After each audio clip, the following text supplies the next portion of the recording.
রাজধানীর ফিলিং স্টেশনগুলোতে জ্বালানি তেলের সংকট এখনও আছে। ভোগান্তি কমলেও তেল নিতে আসা বাইকের লম্বা লাইন রয়েছে বিভিন্ন পাম্পে। এ বিষয়ে আরও খবর জানাতে যুক্ত হচ্ছেন সহকর্মী আবির আহমেদ। আবির, ঢাকার পেট্রোল পাম্পগুলোতে তেল সরবরাহ কেমন দেখছেন এবং ক্রেতারা কি বলছেন?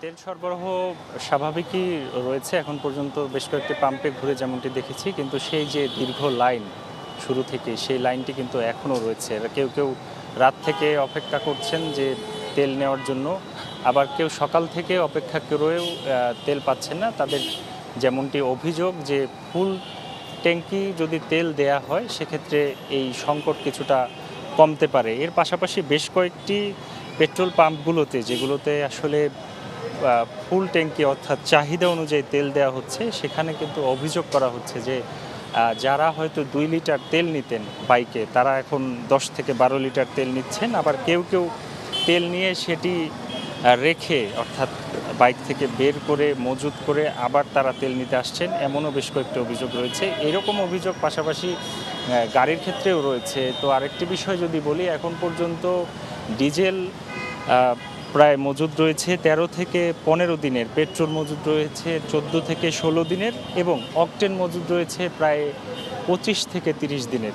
তো সরকার থেকে যে বলা হয়েছে সবসময়ই যে তেলের কোনো সংকট নেই, তবে আমি যদি আপনাকে এখন দেখাচ্ছি বাস্তব চিত্র পুরোটাই ভিন্ন।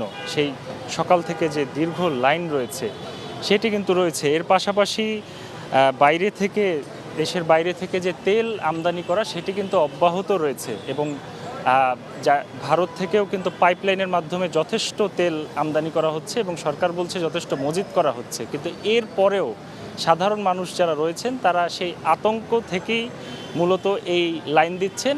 এখন পর্যন্ত বাস্তব অভিজ্ঞতা যদি আপনাকে বলি, এমনটি দেখেছি বেশ কয়েকদিন ঘুরে অথবা সকাল থেকে কথা বলেছিলাম বেশ কয়েকজন ভোক্তাদের সাথে।